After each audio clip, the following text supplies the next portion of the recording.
Welcome back to Theresa's Dead. My name is Theresa and I'm very much alive. I have an awful garbage filthy mouth, so viewer discretion is advised, but if you're not into that or weird shit in general, this is definitely not the place for you. Feel free to exit the video here. No harm, no foul, but I'll remember our time fondly. Hello, my little chocolate covered starfish and hot dog flavored water. Welcome back to part 2 of my fun size roundup, where in today's video, I get to talk about all the and no products. Thankfully, this list is much shorter than Monday's video, which, I mean, that makes me happy because I didn't waste my money too much. So if you need to see my favorites, I'll link it in the corner there. So definitely go check them out. But before I get all Andy Rooney and start yelling at the clouds, a word from today's sponsor. Thank you again to Storyworth for sponsoring today's video. I love Storyworth. It's such a cool concept. We gifted this to my mother-in-law in the past and she absolutely loved it. And this has now thus started a chain reaction amongst the family where everyone I know wants to do this. This is so awesome because as we get older, some of the stories that we remember, sometimes the details escape you. And it's nice to document those timeless stories in one place. So this year I'm giving this gift to my stepdad for this holiday season because that man has many stories and hilarious ones at that. Oftentimes he tells me that he could be the next Seinfeld. He actually says that. He usually leads with that. Between him and my mother when they go to the grocery store, it's a 90s sitcom, okay? Like, that's the best way I can describe it. You wouldn't think, but they can take a simple trip to the grocery store and somehow make it into like a 23-minute episode, okay? Don't ask them how they like their cold cuts, just don't even. Anyway, what makes Storyworth unique is that it actually takes a year to make. For a year, Storyworth will email your loved one a weekly question. The site provides many options for questions that cover everything from what's the bravest thing you've ever done or what's the farthest you've traveled. Storyworth then compiles the answers and crafts this beautiful keepsake book. Of course, I don't have the actual book because we're going to be starting that this year, but the book that my mother-in-law has, oh my God, it's so good. It's so good. It brings a tear to my eye. So if you're looking for a really great holiday gift that is really, really unique, this is for you. It beats a gift card, that's for damn sure. So if you're interested, help your family share their story this holiday season with Storyworth. Go to storyworth.com/TheresaIsDead and save $10 on your first purchase. Again, thank you to Storyworth for sponsoring today's video. I'm going to talk about all the products first. And the first one goes to Essence. And I feel torn about this. I really do. Because on one hand, the Pretty Natural Hydrating Foundation looked okay. It looked actually pretty nice. Half of my face was like, yes, bitch. The other half was, get the fuck out of here.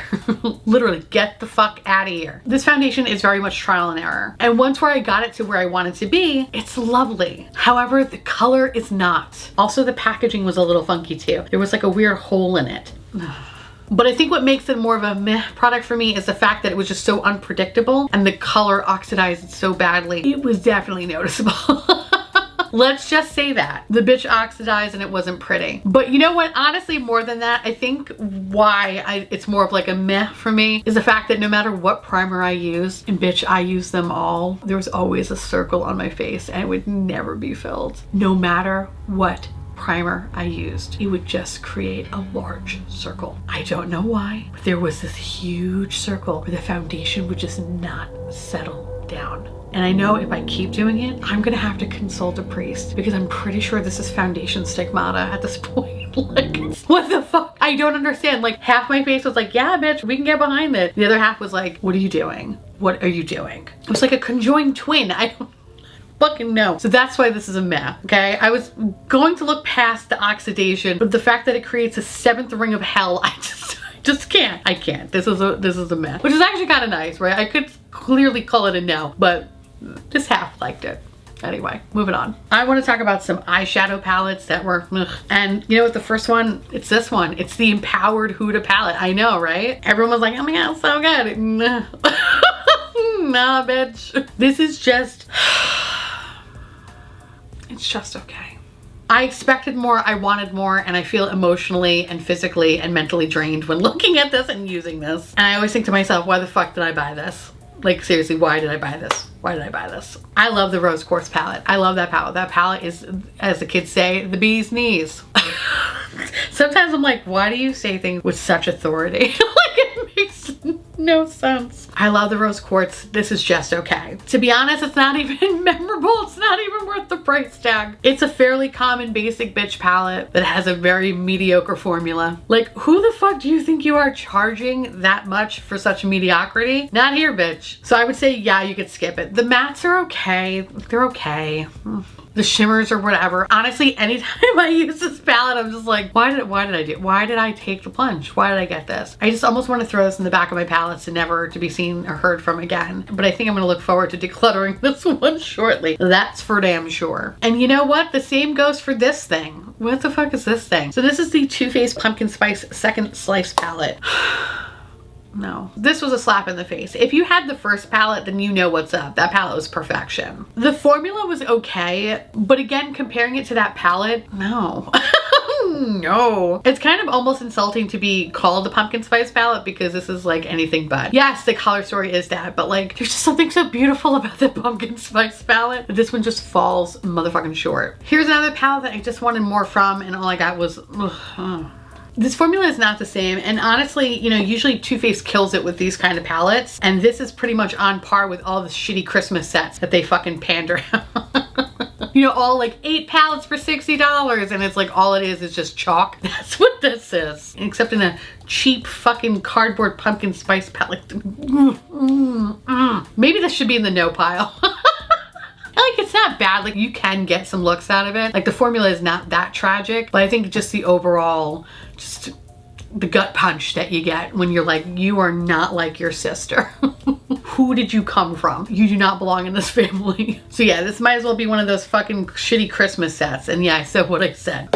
Fuck out of here. Next one that's kind of is the Urban Decay She-Hulk palette. However, I kind of do have a soft spot for this one. So like I kind of keep going back and forth. So this is probably the best out of the 3 palettes that I'm going to be talking about right now. I hate it for the price point. I don't think it's worth the price point, but if you do get it on sale, I think it's worth checking out. I think what bothers me the most is like this is just unnecessary. Like this could have been a much smaller palette. This could have been constructed nicer. I also don't really think the theme kind of fits the color story, so to speak. The quality isn't bad though. It's very much on par with the Cyber palette, which I love. So if you can get it for 50 or 30 or something % off, then I say, okay, it's definitely kind of like worth checking out, but to pay full price, no, absolutely not. You know, I think there are a couple of shades that could have been omitted for sure, but I think overall the visceral reaction that I'm giving is the fact that, you know, this literally could have been just shrunk down cleaner. Yeah, I don't know, like it's too fucking big. It's too big for what it is, especially if you're going to do this bullshit where the pan sizes are gonna be that small. Nah, bitch, we're not doing that today. So yeah, so like it's not bad, but like it's not great either. It's not winning any awards, so kind of proceed with caution with that one.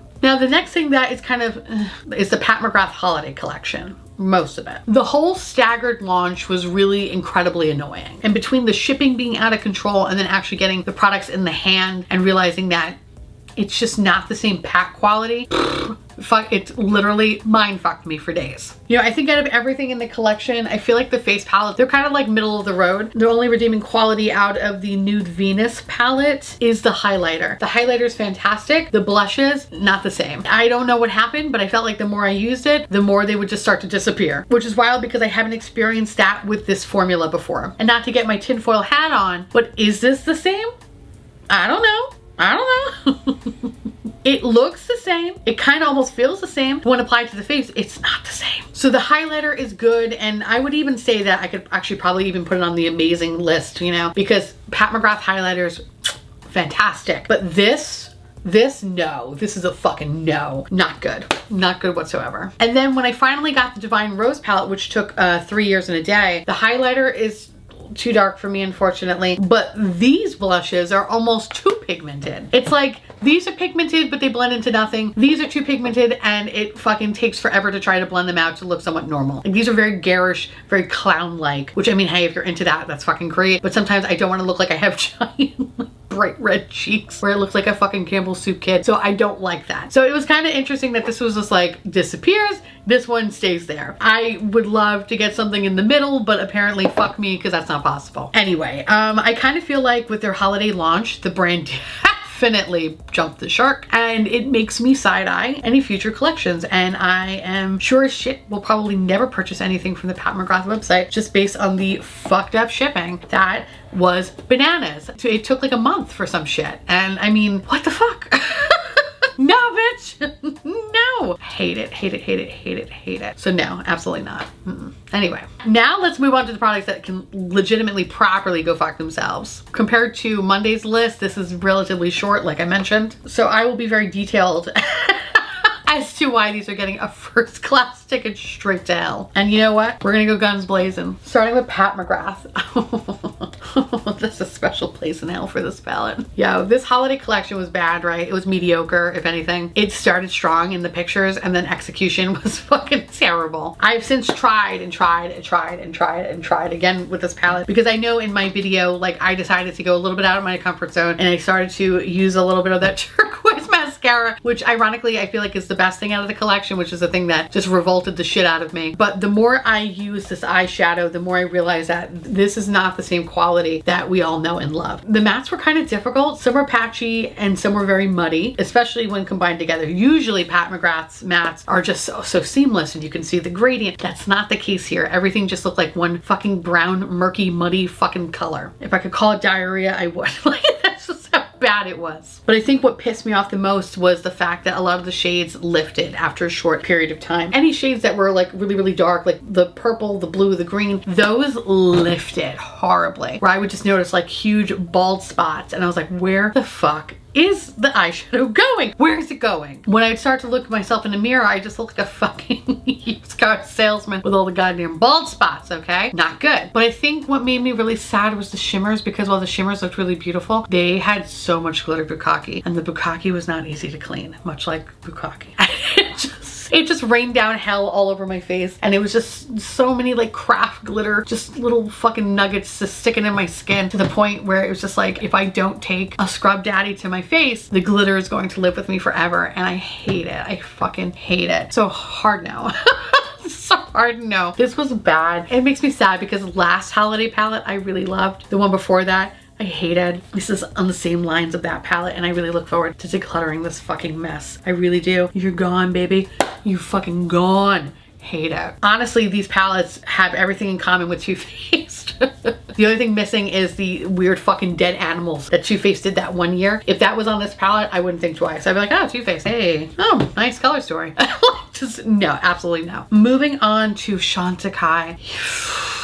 Yo. So this is the Cougar Eye Quartet. This was the fall palette. I don't know who she is. I don't know who she is. It's a shame because I think when it comes to eyeshadows, they have never really been my favorite. There are some palettes though that are really good, like the Giraffe palette, for example. This fucking streets ahead. This is everything. This is a great basic bitch palette, and the quality is just so good. It's so good. So I was hoping for that same kind of vibe with this palette, and it was anything but. The eyeshadow was awful. It was patchy, it was messy, and it lifted after 20 minutes. And this is a product that I genuinely look forward to decluttering. I can't wait for this to get the fuck out of my house. Like, that's how bad it is. Usually their shadows aren't of this kind of caliber, so it kind of makes me question like what the fuck happened, because usually like they're okay, but like they're not this bad. This is bad. And it's a shame because like the packaging is stunning and I love that, but this is just, this is just a fucking no for me. You would think I'd like this because this is so basic bitch, it's not even funny, but oh my god, it's just so awful. So awful. I remember first using it when I did my Patrick Ta video. I think I talked about Patrick Ta foundation and the Gucci blush, and when I was editing it, I was mortified because I could just see the balding that was happening to my eyeball, and I was like, oh hell no. It was so bad. It was so fucking bad. And from there I was like, okay, let's try it again. Let's try it again. And I tried it a bunch of times just to see like, okay, well maybe it was a me thing. I switched up the primer. I did no primer, like nothing. It would just have the same fucking effect. And then it's just like, it's so shitty because the gray was really weak. And you have like this weird kind of like satiny color up here that really doesn't do anything. The only thing you kind of have is like, it's kind of a shimmer. And I mean, it's probably the best thing in here, but it's really not that fucking amazing in comparison to the Giraffe palette, which is very, very metallic and very, very beautiful. Like this is everything. This is just, it's like Diet RC Cola. Like, who the fuck wants this? Nobody wants this. But yeah, I just couldn't believe how fucking patchy and just horrified. Horrified I felt when looking at myself when editing. It's like you literally apply it and it starts to disappear, and for that it's a pretty fucking expensive magic trick, just saying. Last but not least, we have Dior. What the fuck is this about? This is the Backstage Khaki palette. It's fucking weird, and no matter how many times I use it, I can only create one look. Out of this little 9 pan, I can only do one thing. And granted, it's cute, but like, not for that fucking price point. No, bitch. Most of the palette has a satin finish, which had I known that, I would have never purchased to begin with, because satins are just so stupid. The golds in the palette have no range whatsoever. You could try. You're never gonna get it. You never get shit from this palette. And for $49, again, making one look is just not acceptable. Everything else is kind of like a weird, satiny, patchy mess. Fuck this palette and its weird fucking formula. And don't even get me started on this weird, dusty, glittery topper, no topper bullshit. Like, who is this for? This is just like literally somebody just spit sparkles on you. It is so fucking gross to try to put that all over the eye. It literally does nothing. It tries to do something. It does absolutely shit. And then you have this base here, which, you know, the base was fine, but in hindsight, why would you have a base when not everybody fits the skin color? I was like, what the fuck are you doing? So this is a no. That's a no. And another palette that I really look forward to decluttering because of just how shitty and one note it is. So good day, sir. Good fucking day. Okay, good fucking day. With that said, we're moving on to good old Patrick Ta. I love Patrick Ta, and normally I find his products to be phenomenal, but I don't know what the fuck happened here. I don't know why you're so bad. So this is the foundation powder thing. This is bad. Bad, bitch, bad. I have tried this many times because initially when I tried it with the Ritual Defeat, I don't think it liked it very much. So I was like, okay, fine, you don't love my baby, let's try something else. And the more I tried, the more I realized this is not for me. This is not for me. And it's weird because it's kind of like Essence, where like one half of the face would be fine, the other half would look fuck ugly. So I thought, you know what? Okay, well maybe it's a me thing, all right? So I figured, okay, you know what? Let's switch it up. I have always been using the foundation and powder. So let me not do that. Let me just use the foundation. No. When I didn't add the powder, I noticed that it would settle into my fine lines. It started to cling to every pore and age me very, very quickly. It was like staring into a horror movie. For me, this is the kind of foundation that needs powder, otherwise it's going to be slipping and sliding all over my fucking face. And it doesn't work. And then I add a different powder and that doesn't work. And then I add another powder and that doesn't work. It doesn't like powder. And it's weird because it feels like a science project because I can't figure out which powder should work best for it. And also not to make it somehow look like a kiki drying fucking mess. It bunches, it pools, it's like a living, breathing organism. This is Melt Cosmetics Smoke Session Palette for foundation. And this too will soon start murdering drifters, mark my words. Now I've also used the powder on its own with other foundations, and when I do that, it's weird because sometimes it clings, sometimes it doesn't. But the one thing that stays constant is that my nose looks like a fucking ski lift. Honestly, this whole thing has a mind of its own and my heart can't take any more surprises. But in all seriousness though, this literally sucks. This is fucking awful. I hate it. There's too much handholding. There's too much strategizing to just try to look okay. And okay is not good, especially for that price point. But honestly, I don't know what's worse. This or the Holiday Cheek palette. What is this about? What are you? What the fuck is this about? What the fuck is this about? It's creamy, it's greasy, it's chunky, it's sticky, and the bukkake on some of these things is next level. There's barely any pigment too, which really makes no sense. This is a fucking enigma. The only way for it to show up is that you have to use half the pan. It's mandatory, really. And I've used this time and time again with like different foundations, thinking like, oh, well, maybe it just doesn't work with this one, doesn't work with that one. So I'll use this foundation and shit. I actually use it with no foundation just to see. And it's just like the same result every time. It's the weirdest thing. It's Barely There blush with a greasy sprinkling of craft glitter from Joann's Fabric on my face. And I don't know about you, but I could have saved myself at least $40 had I just went to Joann's Fabrics and just got craft glitter. Okay. And sludge found on the floor. Could have been the same shit, honestly. And it's a huge disappointment considering their previous palette and their single products are so good. It's like, where the fuck did you come from? You are not from this planet. You need to go back to hell. So yeah, I don't know who she is, but she doesn't go here. That's for damn sure. And last but not least, let's talk about some highlighters. One, I've already decluttered this way. It's not here, so I'll pop it up in the corner. The Fenty Eavesdrop, okay? All right, let's talk about it. When I first tried it, I was like, oh, this isn't bad. It's not what I thought it was gonna be, but it's not bad. That was the best day. That was the best day for that product. It's funny because the more I use it, the more I realize, yeah, that was a really good day. I can't even replicate that. As a primer, it looks slightly radiant, but then it would absorb into the skin and then look matte. It's kind of magical in that way. As a highlighter, where's the glow? I repeat, where's the glow? So yeah, it's a no. It's a fucking no. I don't know what's going on with Fenty, but they just need to get their shit together, honestly, and stop releasing like these really weird products. I don't know what they need to do. Maybe she just needs to come out with music at this point. Just stop focusing your energy on this. It's not doing anything. I would love a song though. Just saying. Anyway, and last but certainly not least, let's talk about one size. So on one hand, while I was praising the shit out of the Fantasia palette, on the other hand, this is not it. This is not it. No. This is another product that I actually really genuinely look forward to decluttering. It was a piece of shit.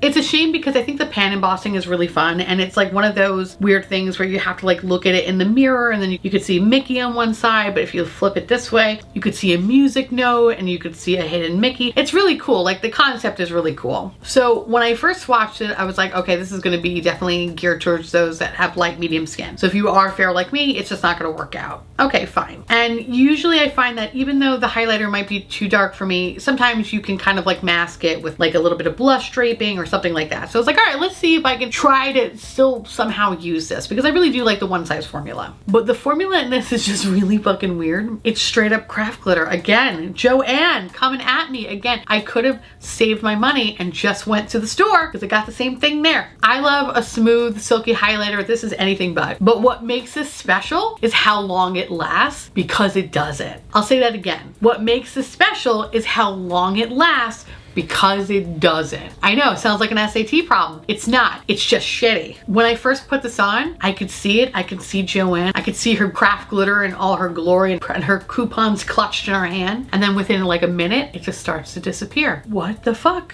And then you try it again, and then it disappears. It's kind of like Marty McFly looking at the picture of himself in Back to the Future. He's starting to fucking disappear. He needs to play Johnny Be Good, okay? That's what happens when I'm putting this goddamn highlighter on my face. So I feel like this is probably one of the first makeup products in history that wears off almost instantly. And I don't know how they patent such technology. I really don't. But it's kind of amazing when you think about it. Why buy makeup removers when this will do this for you? Think about it. Maybe it's not that bad. Maybe this is the wave of the future. Complete 100% sustainability. No, it's just a shitty product. Don't buy this. It's bad. And for the amount of money that it just basically reduces, reuses, recycles on your face, it's just fucking weird. I just not for me, fam. Not for me. Anyway, that's my full roundup of all the meh and the products that I have tried the past 2 months. Again, expect a video at the end of December talking about all the stuff that I tried in November. But with that said, I want to hear from y'all. Let me know down below if you tried any of these products, if you love them, if you hate them. Let me know, because I love hearing from you. And again, thank you so much to Storyworth for sponsoring today's video. And with that said, I want to say thank you so much for watching. I truly appreciate it as always. Feel free to like, comment, hit that subscribe button, it's free, and hit that bell icon for notification of all my future posts. Follow me on Instagram, and to my Patreon and YouTube members, thank you so much for keeping this delicious, disgusting, filthy, trashy, really filthy, really gross, really nasty garbage boat afloat. I couldn't do without you, and I love your adorable little delicious faces. I just want to gobble you all up so you can live inside my belly and we could be one. Please, for the love of God, don't buy any of these makeup products in this video. They are awful. And with that said, I will see you little pumpkins later. Bye.